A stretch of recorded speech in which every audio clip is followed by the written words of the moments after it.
Welcome,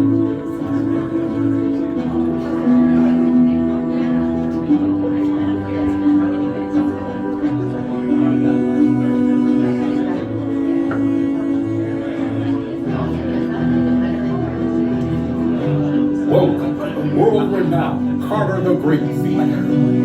During the performance this evening, please, no photography or video recording. Tonight's featured show is about to begin. Sit back, relax, and enjoy the magic.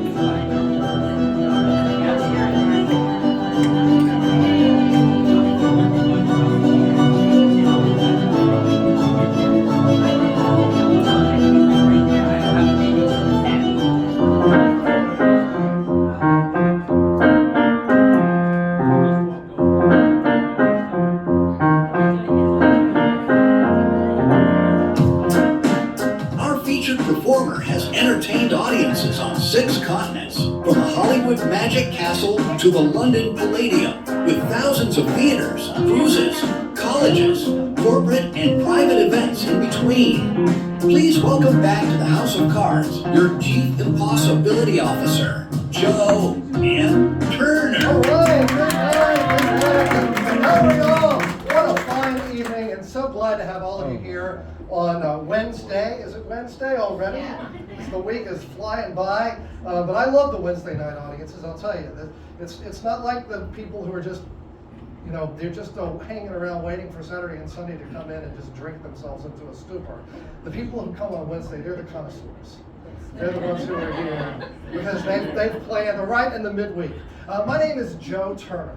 It is a pleasure to be with you. My job for the next 25 minutes or so is to entertain and amaze you with many of the amazing skills and abilities that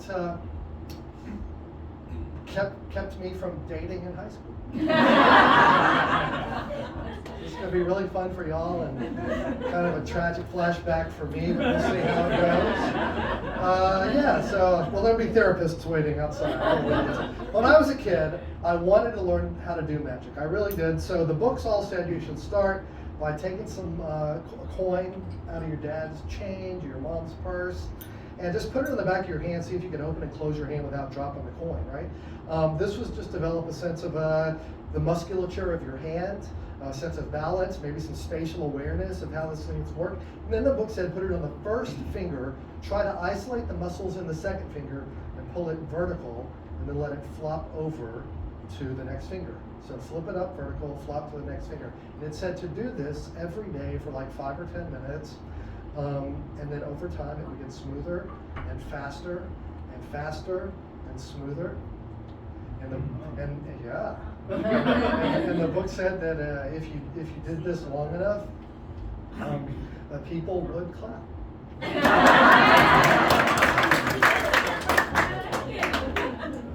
Apparently you didn't see, sir. I don't want to leave anybody out. That's all right. I'm glad you like it. I'm really glad y'all like it.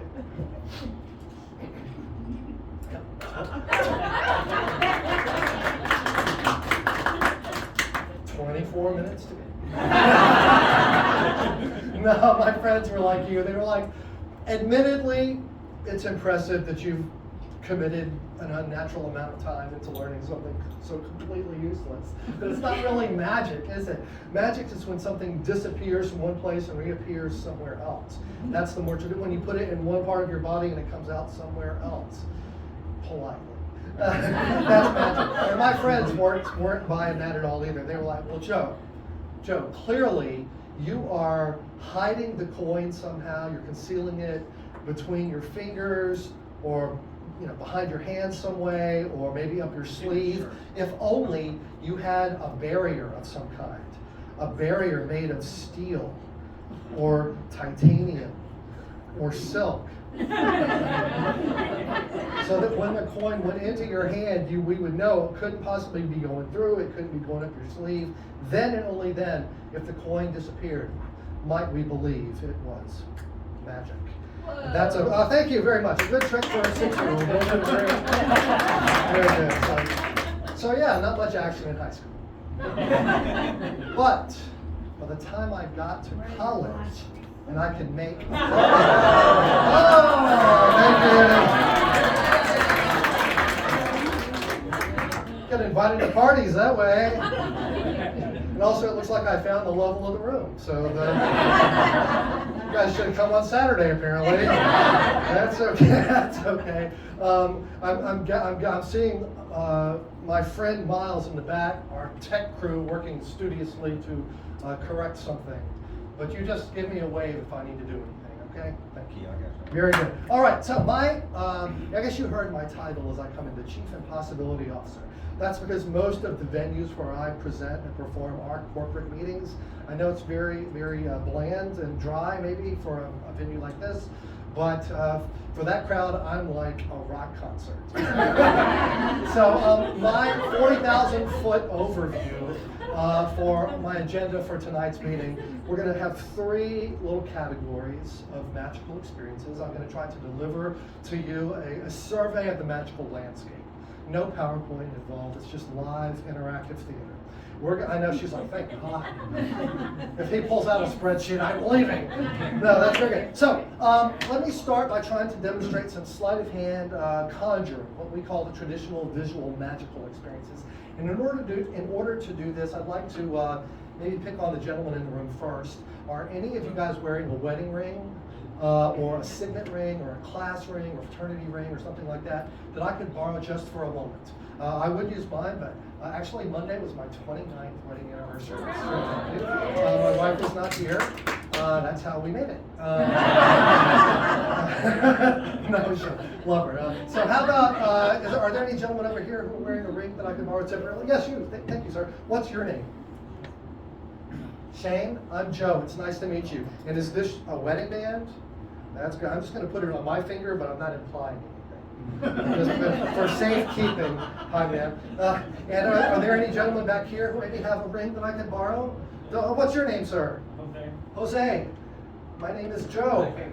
It's nice. Oh, that's good. Don't injure yourself. Jeez. But that's a good sign that it took that long to come off. Congratulations. So we got 2 rings. I'm going to put that one on my finger. Are there any guys over here who may have a ring that I could? Oh, we've got one right here. What's your name, sir?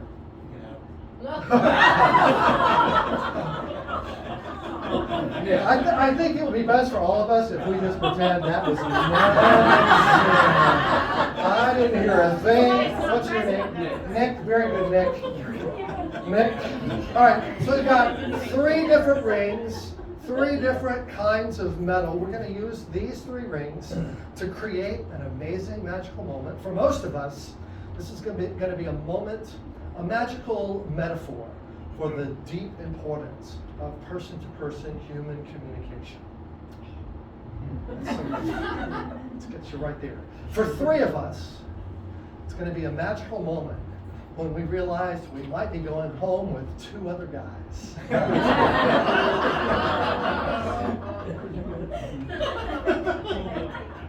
Let's just see. It's low tech here, but let's just see.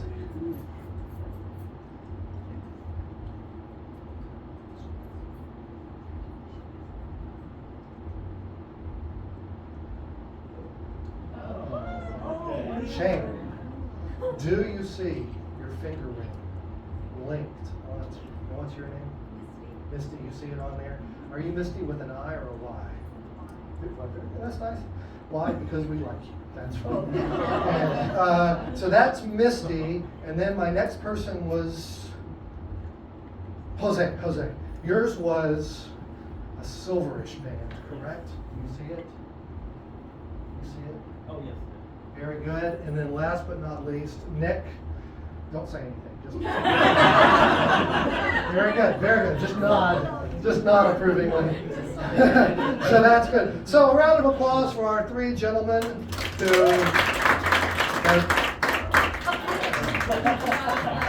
Is that the emergency broadcast signal? Very. Oh. Do we have to, I'm trying to get the. I understand. That's good. Sorry. That's very good. I know what to do now. Okay, let's see if I can start by getting Nick's ring, Shane's ring. I think Shane's was the biggest one. We'll just pull it, as they say, off the chain. I give that to you. And that means we've got two more. We've got Jose and Nick. If I could ask each of you just to stand where you are, I'm going to try to let you guys see the moment when this happens. Don't blink. 1, 2, 3. And it passes right through. Wait. You take the one you want.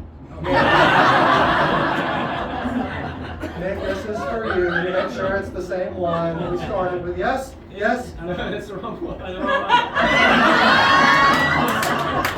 It's sharing is caring. Round of applause for our helpers.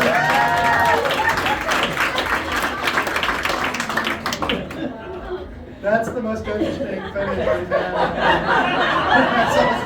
That's all good. It's hard to see.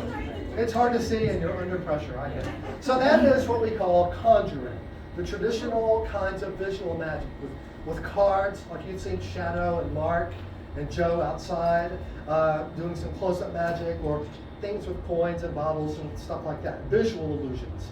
There's another branch of the illusion arts that we call mentalism, mental magic. Parapsychology, psychological illusions.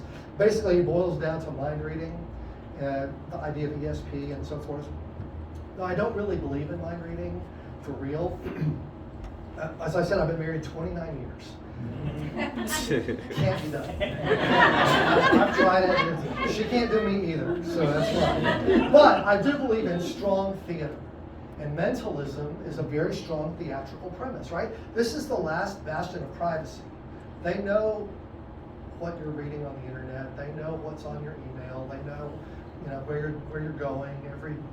This is like the last place you can retreat into and expect to have some sense of privacy. So the idea that anyone could even poke in there at all and get something is pretty compelling. And so we're going to play with that premise here tonight in sort of a safe theatrical environment. And this time I'm going to ask the ladies. All the ladies in the room, I'd like you to think of a memory. Now, I'm going to give you some categories. The first category would be, maybe you can remember those first pangs of puppy love. That first little kid that you had a crush on. Maybe school, church, down the block, across the street, whoever it was.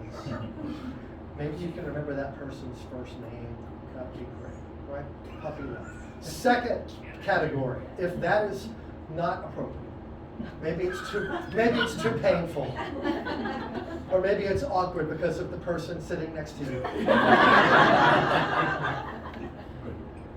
Not implying anything. Then maybe you can switch to a second category, which would be a city somewhere in the world that you visited once and would like to go back, or someplace that you feel like you might like to visit.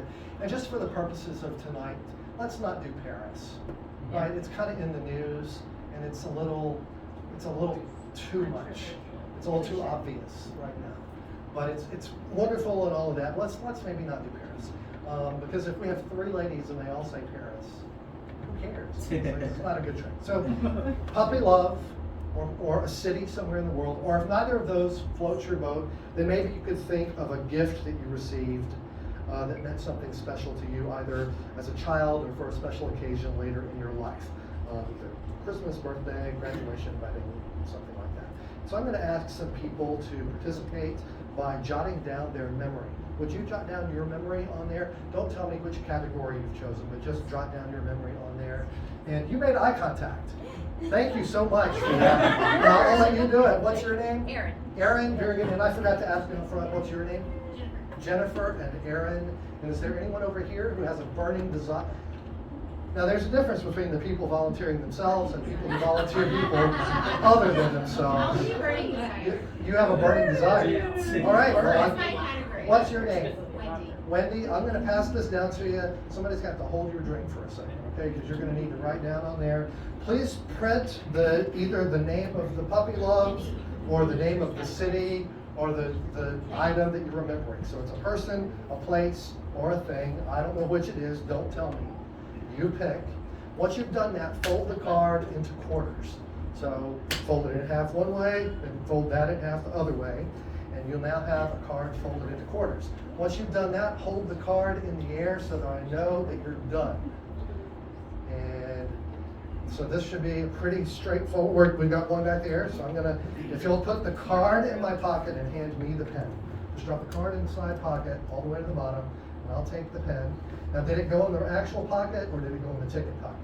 Is there the ticket pocket? Oh, men's jackets. Oh, yes, no, often- it's in the real It's in the pocket. deep pocket. Men's jackets often have a ticket pocket that's up high, that's smaller, and then a deep pocket. That's where all the pockets that were in your dresses have been taken away and put in your jackets. I'll pass it down so they can just drop the card in the pocket for you. I hate if you have to try to climb over everybody. Thank you, man. Just drop the card in the outer Not the pocket ticket there, pocket. and not the ticket pocket. And thank you, Wendy. And then last but not least, we've got Jennifer down here waiting patiently. She'll just drop the card in the pocket, and I'll take this. Very good. Now, sir, you have a very important job.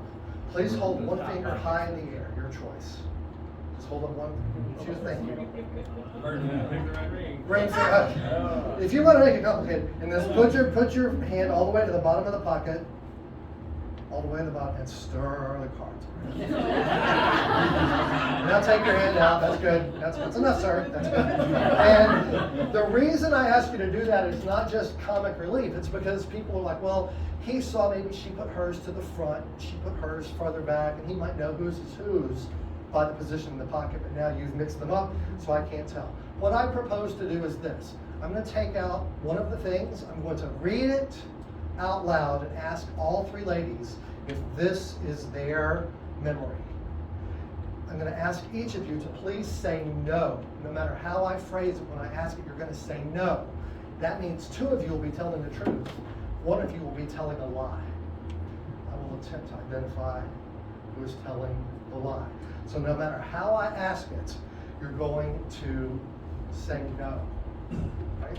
Do you understand the rules? Do you understand the rules? No.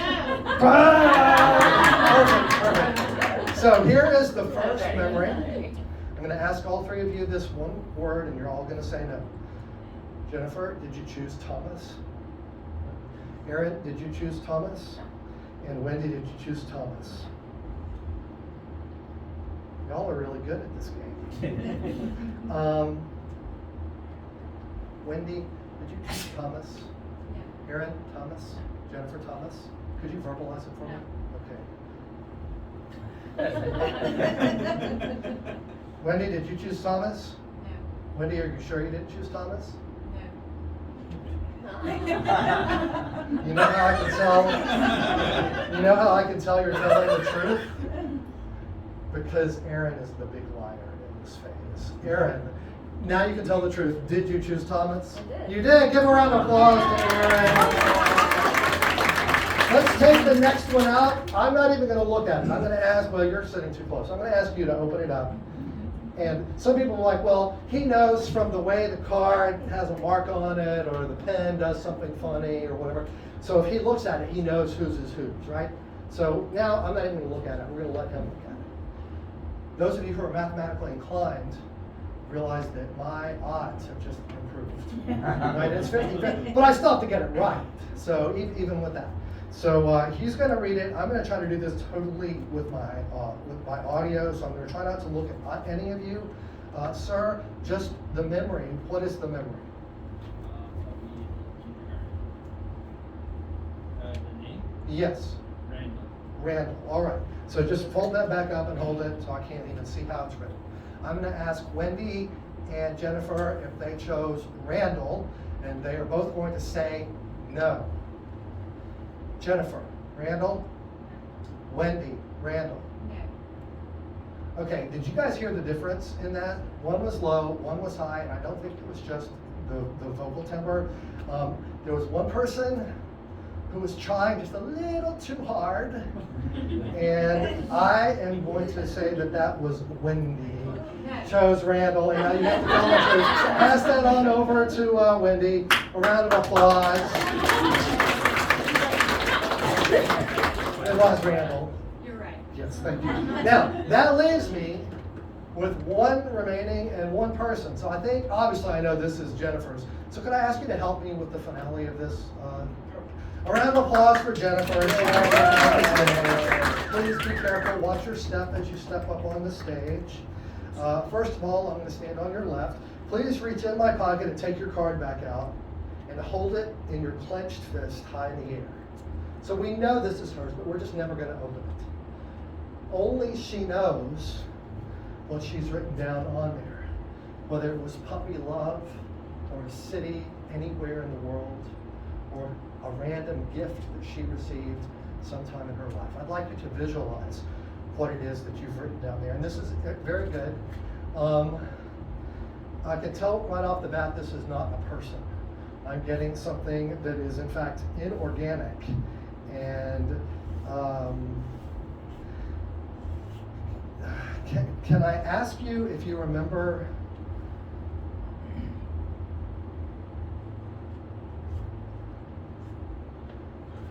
how old were you about this time when you received this? This is a gift, I can tell that.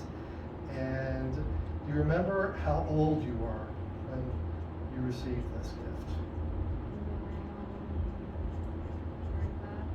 So this is not a childhood gift, this is a more serious gift.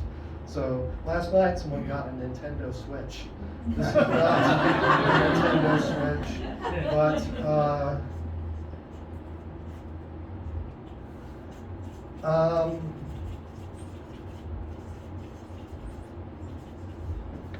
all right. I've committed myself to this. In a loud voice, Jennifer, what was the gift that you were remembering? Diamond earrings. Diamond earrings. You know, I told you I don't really believe in mind reading. But I do believe in strong theater, so that's why I did the best I could. Watch yourself as you go back to your scene. That is a random gift. I have gotten a lot of other things. I have had pony, a lot of toys, a lot of childhood gifts. I have not gotten diamond earrings as a gift before, so congratulations. That's a very nice gift. So, conjuring, mentalism. There's one last form of the illusion arts that I'd like to demonstrate for you. In order to do it, I need a couple who might be willing to come up on stage together. Is there such a couple who would be willing to help? Now they're looking at the floor. Now they're looking at the floor. Are the two of you? You're looking at me and smiling. Does that mean you're willing? You guys are willing? Yeah, come on up. What's your names? Travis, Christina. Travis and Christina? Correct. Oh, that was so subtle. Thank you. Come on up. Round of applause for Christina. Oh, Christina, if you'll stand right here. Travis, if you'll stand right here. Happy birthday. Thanks for coming. Didn't expect to be in show business tonight, but here we are. Thank you for being willing to come up and help. This last version of the illusion arts that I'd like to share, this last category is what we call escapology, the art of escape. This is the kind of magic where people are bound or confined in some way, and they try to free themselves before something else happens, right? So won't that be fun? I mean, it's going to be me. Just relax. Oh, I'm so sorry. I'm sorry. It's going to be me. But in order to do this, Christina, I do need some freedom of motion. So with your permission, may I remove my jacket? Sure. Well, Do whatever you want, bro. well, I was raised in Mississippi, and I ask before. So with your permission, thank you. Ladies, as the jacket comes off, please remember not to rush this stage.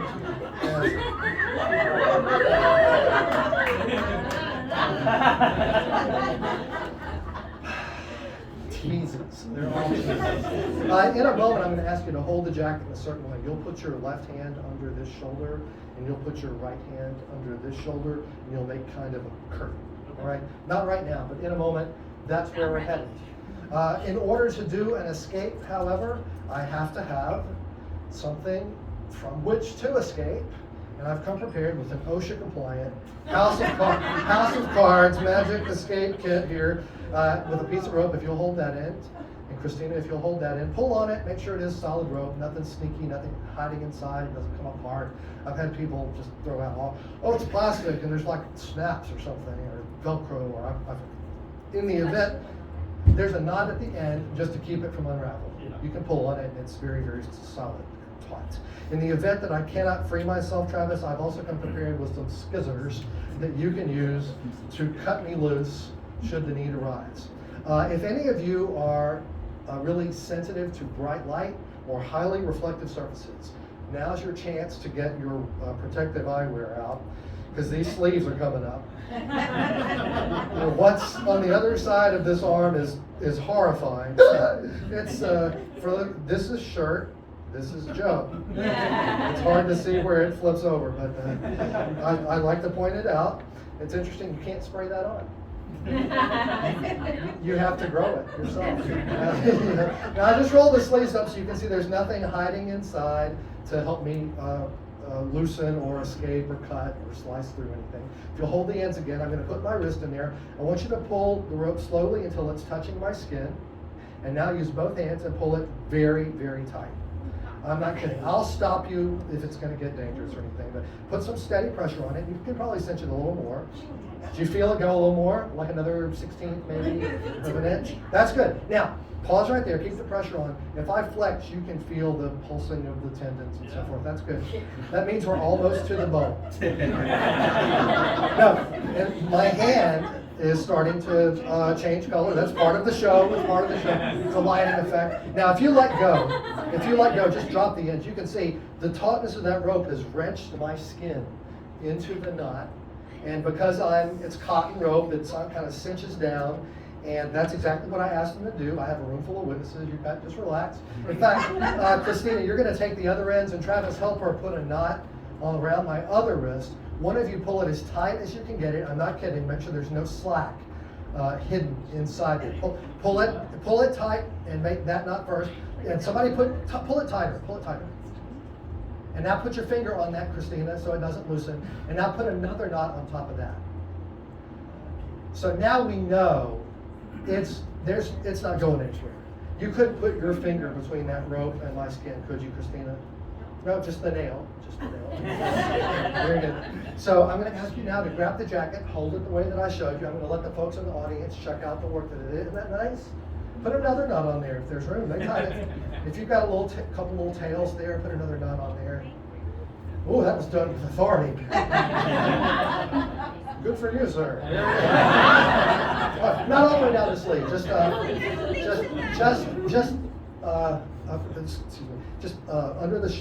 Under the shoulder, right there. Just right there. Now, in a moment, I will attempt to free myself from the impossible bonds into which I've been placed by Travis and Christina.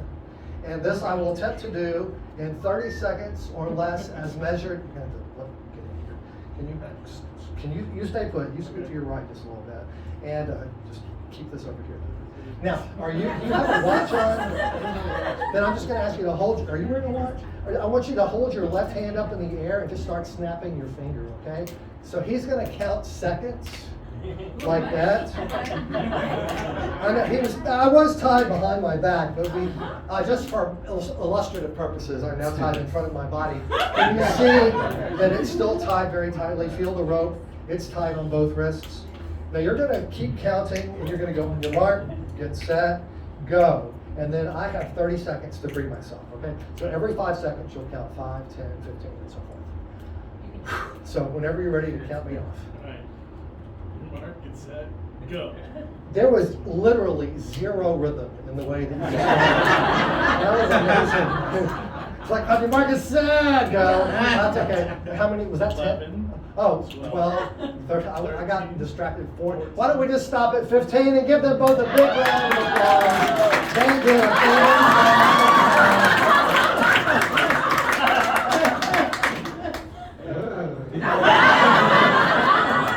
Well, happy birthday.